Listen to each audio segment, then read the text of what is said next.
Bonjour à tous et bienvenue dans votre émission consacrée au Rebranding Africa Forum. Ce nouvel épisode est consacré aux enjeux autour du barrage d'Inga en République démocratique du Congo. Et pour en parler, j'ai l'honneur aujourd'hui de recevoir son Excellence Monsieur Julien Paluku, ministre du Commerce extérieur de la République démocratique du Congo, Jean Van Vetter, directeur général Enabel, Albert Zefac, directeur régional pour l'Angola, Burundi, RDC, Sao Tomé, au sein de la Banque mondiale. Excellence, Monsieur le ministre du Commerce extérieur de la RDC, Messieurs les directeurs, bonjour. Bonjour. Merci d'être parmi nous. Bienvenue sur le plateau du RAF TV. Donc, notre épisode aujourd'hui est consacré donc, aux enjeux autour du barrage d'Inga en RDC, en République démocratique du Congo, le pays à l'honneur pour cette 10e édition du RAF. Excellence, j'aimerais donc vous adresser ma première question. Donc, je rappelle que ce projet est un projet visant à contribuer donc, à l'approvisionnement en électricité de la RDC et de l'ensemble du continent par la même occasion. Comment le développement de ce barrage peut-il influencer les relations commerciales entre la RDC et ses pays voisins? Oui, merci beaucoup. Je voulais d'abord commencer par remercier Rebranding Africa pour avoir mis la RDC à l'honneur. Parce que finalement, on a toujours parlé de notre pays en des termes moins bons. Et donc, c'est important que davantage on améliore l'image de la RDC. Et donc, revenant sur la question du barrage, tout le monde sait que le potentiel hydroélectrique de notre pays est énorme. C'est autour de 100 000 MW, c'est-à-dire 100 gigas pour l'ensemble du pays. Mais pour la seule centrale d'Inga, c'est autour de 44 000 MW. Et donc, si ce projet est mis à chantier, eh bien, ça va permettre non seulement de satisfaire la demande locale, qui est très, très importante, dans le secteur minier, par exemple, où le président de la République tient à la transformation des ressources locales, il nous faut au moins 2000 MW dans l'espace Katanga pour devoir embrasser la grande chaîne de valeur de production de nos minéraux. Dans les pays qui nous entourent, par exemple, nous avons l'Afrique du Sud qui demande jusqu'à 5000 MW, nous avons l'Angola qui demande jusqu'à 2500 MW, nous avons la Zambie également qui en demande, et tous les partis qui nous entourent. Et donc, c'est un projet qui aura des effets multiplicateurs, non seulement sur l'économie de la RDC, mais surtout sur les économies africaines. Et donc, comme vous avez pu le dire, ça va être un levier du développement économique par les milliers d'emplois que cela va créer, par la multiplication des richesses que cela va avoir, parce que les experts nous ont même dit que lorsque vous produisez un seul mégawatt, eh bien, ça a un effet sur les produits intérieurs bruts de 20 millions de dollars. Et donc, lorsque vous embrassez un grand projet de 40 000 MW, vous multipliez par 20 millions de dollars, vous voyez ce que ça va avoir comme effet sur les produits intérieurs bruts. Et donc, je crois que les experts nous ont conseillé de ne pas y aller directement sur tous les grands chantiers de 40 000 MW, que nous devons y aller par palier. Il y a ceux qui nous proposent de commencer par autour de 11 000 MW. Il y en a qui nous disent qu'il faut commencer par 4 800 MW, mais nous voulons avoir les experts coordonnés qui nous permettront effectivement de ne pas embrasser une option qui ne va pas être bénéfique et qui ne va pas avoir des effets sur nos économies respectives. Un projet donc novateur, créateur d'emplois qui va permettre, comme vous l'avez souligné, de redynamiser donc l'économie locale. Mais en termes de garanties pour les populations issues des zones les plus fragilisées, quelles sont tout justement ces garanties en matière d'accès à l'électricité? Oui, le taux de pénétration de l'électricité effectivement est très faible en RDC. Beaucoup estiment qu'il est même inférieur à 15%. Et donc, lorsque ce vaste projet va être mis en œuvre, ça va garantir d'abord que la plupart de nos populations accèdent à l'électricité et ça va réduire la pression de la population sur nos forêts. Parce que vous savez, tant qu'on n'a pas l'électricité, eh bien, la tendance de la population, c'est de devoir se tourner sur les forêts pour avoir les bois de chauffe. Et donc, ça a à la fois un aspect économique, mais également un aspect de protection de l'environnement. Vous savez que la planète aujourd'hui est menacée par le réchauffement climatique et ce sont les forêts du bassin du Congo qui permettent d'amortir ces chocs-là. Et donc, embrasser ces vastes projets de la centrale d'Inga a un effet important sur l'environnement et c'est le discours aujourd'hui qui est distillé à travers le monde. Je crois que c'est la raison pour laquelle nous sommes heureux que la Banque mondiale et tous les partenaires sont désormais impliqués pour que ce projet puisse aboutir et qu'à la fois on aide à pouvoir constituer un levier important pour sauver l'économie de l'Afrique, mais également un levier pour lutter contre le réchauffement climatique. Et tout justement, j'allais revenir sur ce point, un projet qui nécessite des partenariats, comme vous l'avez souligné, des partenaires financiers. J'aimerais me tourner vers vous et je vais commencer peut-être avec vous, Monsieur Zefa. Comment se positionne aujourd'hui la Banque mondiale sur ce projet du barrage d'Inga en RDC? Alors, d'abord, permettez-moi de féliciter M. Thierry Roth et l'équipe de Rebranding Africa pour leur 10e anniversaire. Le travail phénoménal qu'ils font pour donner une autre image à l'Afrique est vraiment à saluer. Et je voudrais dire, puisqu'on est au forum Rebranding Africa, qu'une des choses à faire, c'est Rebranding Inga. Parce qu'on en parle depuis beaucoup trop longtemps. Et on en parle en des termes qui ne sont pas toujours les plus favorables. On vous parle d'un serpent de mer, on vous parle de quelque chose d'illusif qui ne sera jamais fait. Alors qu'au fait, nous pensons qu'aujourd'hui, toutes les conditions sont réunies pour que Inga 3 puisse se faire dans les 10 prochaines années. Alors, il faut rebrand Inga. Et lorsque le président Tshisekedi a demandé à la Banque mondiale il y a 1 an d'assister, la première chose que nous avons fait, c'était de changer le concept, de passer du projet au programme. Et aujourd'hui, avec le gouvernement, nous avons travaillé ensemble pour développer un programme de développement autour du barrage d'Inga. Et ce programme de développement crée des opportunités énormes pour les investisseurs publics et privés. Et aujourd'hui, on parle, dans ce forum, on parle beaucoup d'investir en RDC. J'aimerais dire que Inga créera la plus grande opportunité d'investissement public et privé sur le continent africain pour les 20 prochaines années. Donc, il faut se positionner, si vous êtes du secteur privé, à investir dans au moins 4 domaines. Un, c'est les infrastructures. Les infrastructures seront absolument nécessaires. 2, il faudra investir pour l'accès à l'électricité pour les populations locales, comme vous l'avez dit, mais aussi pour les miniers et pour les voisins. Il faut investir dans les transmissions publiques comme privées. En fait, Inga demandera un partenariat public et privé. Et c'est un concept sur lequel nous travaillons tous à la Banque mondiale. Et il faudra également investir pour s'assurer effectivement que les minerais critiques soient exploités et transformés avec de l'énergie verte. Le potentiel d'Inga, Monsieur le ministre l'a dit, c'est 44 gigawatts, mais il faut aller de façon modulaire. Inga 3 peut aller de 4 à 11 gigas, et avec cette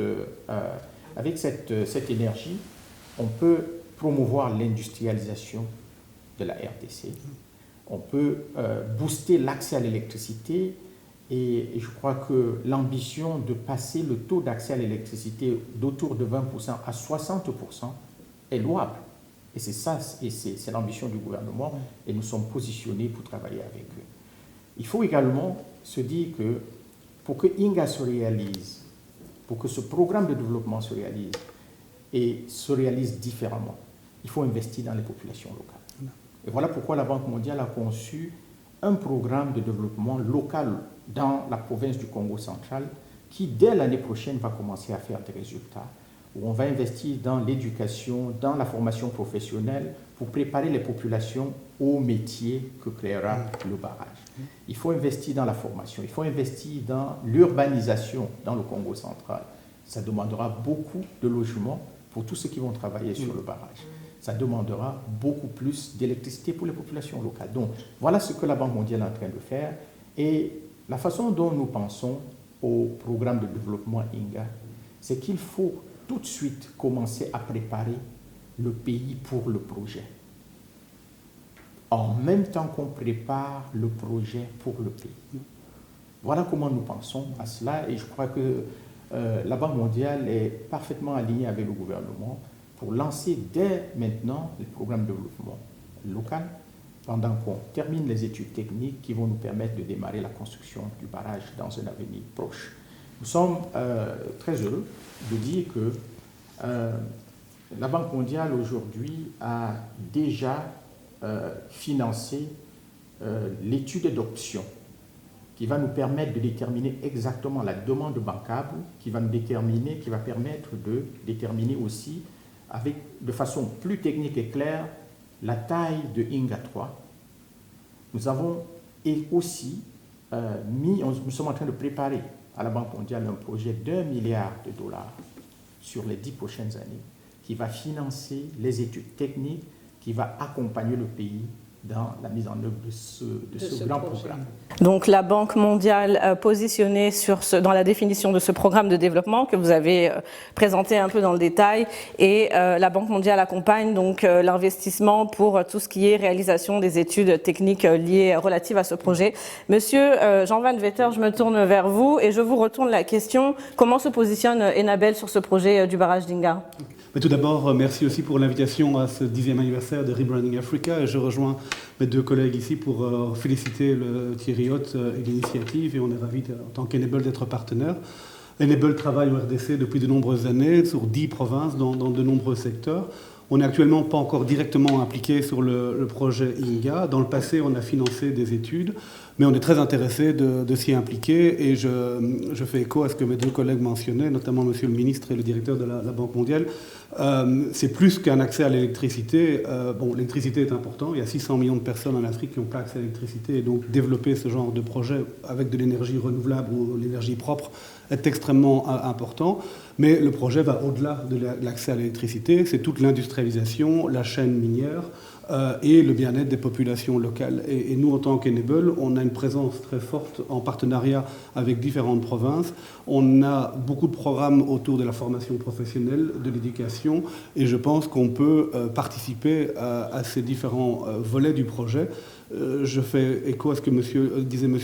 Zefack sur la nécessité de préparation. Donc, ce n'est pas uniquement du financement, il faudra de la main-d'œuvre, des industries locales, il faut que ça bénéficie à des entreprises congolaises, et donc il faut aussi travailler avec ces entreprises pour les préparer à pouvoir contractualiser avec les financements qui seront disponibles. Je pense que c'est important qu'il y ait des bénéfices locaux et que ce ne soit pas uniquement des entreprises internationales qui investissent dans la construction du barrage. Je souscris aussi à l'idée d'approche modulaire, puisque c'est 44 gigawatts, c'est immense, et donc d'aller pas à pas. Mais c'est un projet transformateur, je pense, pour le Congo, mais aussi pour toute la région. L'Afrique du Sud est intéressée aussi, et je pense que ça peut positionner le Congo comme un pays leader dans les énergies propres, et donc on soutient totalement l'initiative. Alors une dernière question avant de laisser le mot de la fin à son Excellence, le nerf de la guerre. À combien est estimé ce projet? Le projet INGA 3, n'est-ce pas? Le programme est beaucoup plus grand que le projet, n'est-ce pas? Oui. S'il faut chiffrer le projet en fonction de la taille, n'est-ce pas, de INGA 3, on a dit de 4 à 11 gigas en fonction de ce que c'est. Je pense on se situe dans une fourchette entre 10 et 30 milliards de dollars. Et donc, c'est colossal. Ce qui signifie qu'en fait, aucune institution toute seule ne peut. Son Excellence, le président Tshisekedi nous a dit clairement, travailler avec la BAD, travailler avec toutes les institutions qui peuvent effectivement permettre la réalisation de ce projet. Il nous a dit, je demande à la Banque mondiale parce que vous pouvez amener autour de la table les autres institutions, les autres bailleurs et surtout le secteur privé, y compris le secteur privé africain. Donc, il y a de la place pour tout le monde autour de la table et nous espérons effectivement que toutes les institutions africaines et internationales se rejoindront à nous. La Banque mondiale mettra, à travers la SCFI, la Société financière internationale, mettra à contribution le secteur privé, mais aussi les garanties à travers l'Agence multilatérale des garanties, MIGA. Et nous espérons que cela donnera du confort au secteur privé pour investir. Alors tout justement, Son Excellence, le mot de la fin, peut-être pour rebondir sur les propos de M. Zefack, quel message souhaiteriez-vous aujourd'hui transmettre aux investisseurs pour les convaincre de prendre part à ce projet?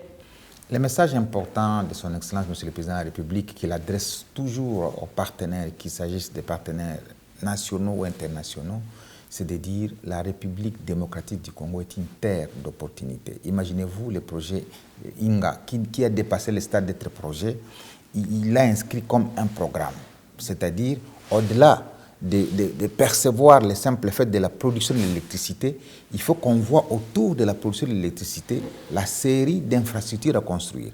Infrastructures routières, infrastructures ferroviaires, infrastructures énergétiques, développement des zones économiques spéciales, industrialisation du pays.